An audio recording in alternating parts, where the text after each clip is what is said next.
V'haya ki yomer aleichem menechem ma avodah zois lachem. We all know this pasuk. V'haya, and it will be that you have a child that says, Ma avodah zois lachem, what is this avodah for you?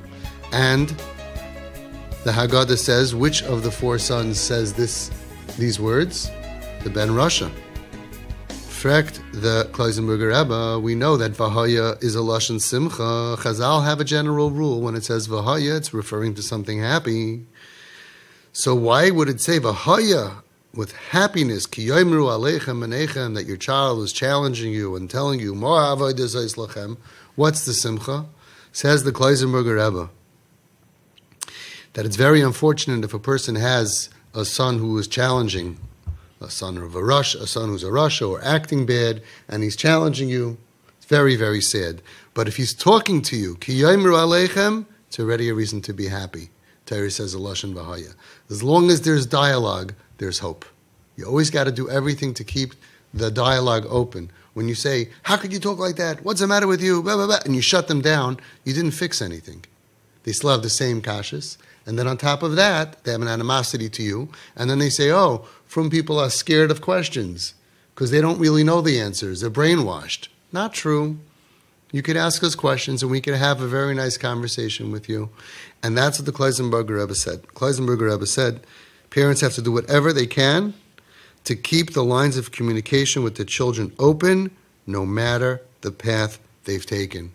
Those kids come back faster. There's tremendous influence when you have talks and you don't debate and you don't put down and they're close to you and they can express themselves.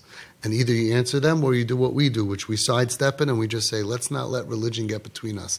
And let's talk about other stuff. And let's bond and let's influence through the power of NKN, of Nafshei Kshur B'Nafshei. And that's the milo that our TP parents have. It's terrible that we have these situations. But there is a certain element of V'haya that we could say that we have a certain simcha because Ki yoimru aleichem, our children are talking to us. Right? Like you just told me that a few months ago, she wasn't talking to you. Now she talks. That's a step in the right direction. What did you have to do to change that? It's very controversial and people don't like it. But they don't know what it's like to live in a situation with a kid going in and out of facilities and shut down, refuses to talk to her parents. That kid has no future. No matter what you did under my, guidance and under your das Torah, so we know that we're good. Whatever you did, it's worth it. She now has a mami and a tati. She has parents to talk to. We do so much for our children, and then so many of them are going through real darkness, and they don't feel they can talk to their parents. We were there for them when they had diaper rash. That's okay. When they were throwing up in the middle of the night, when they were 5, when they were 7. Now their mamish need us more than ever. It's too painful. I can't deal with it. You can't dress like this in my house. You can't do this. You can't.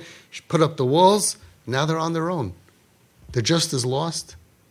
They have the same questions, but now they're much more lost because I don't have parents to guide me. I don't have parents to talk to because they can't handle my questions. They can't deal with me.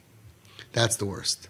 That's what makes people numb themselves even more and just want to check out and not care about their lives. They put their lives in danger. But when they see that, I care about you. And even though you're struggling with this and you're questioning, wow, that's so smart. Smart people ask questions. You don't have to have the answers. You say, wow, if you need someone, we'll try to find somebody. I find that the questions are never about the questions and it's never about the answers. There's a pain that's there. And by dropping the child because of the questions, you never really get to know their story. We had a family here that was meshadach with another family. And they said, yeah, that family, they have a 35-year-old son. He dropped off the face of the earth, moved to someplace in California. Crazy kid. Nobody ever knows what happened. What a shame. When he was in 6th grade, he was a top kid. When he was 12, he was a top kid. When he was 14, he was a top kid. All of a sudden, he became Meshuggah, and nobody knows because they detached themselves as he went through this. And now he's all alone, 35 years old. Everybody says, he's a Meshuggah. I guarantee he was not a Meshuggah. He has a story. He has a story, but he doesn't have the V'haya. He doesn't have the Simcha that he has and the parents need to have from connection, talking to each other. The problem that we have is that a lot of times we're hearing stuff that we don't want to hear. We wish we never heard. We hear things we wish we never heard. We have kids who say, I think I'm gay, I think I'm this, I think I'm that, gender dysphoria, eating, all kinds of confusion. That's the job of a parent, to understand, as hard as it is, to be challenged in spiritual inyanim or emotional problems that they have, whatever it is, we don't want to let go. It's always a simcha as long as they're talking to you. Our job is to not say anything or do anything that is going to shut down the lines of communication. Because then it's like they're floating away. You're on the boat, and they're floating away in the ocean. The only thing you have to keep them connected is you, is your connection. You let go of them, there's sharks out there. There's plenty of other boats that'll pick them up and take them to who knows where. And then, oy vey, oy, oy. No, we got to always keep the communication at 100%. And if it hurts you about what they're talking about, say to yourself, Nebuch, my kid is struggling with this and this basic fundamental concept, basic emunah or basic life.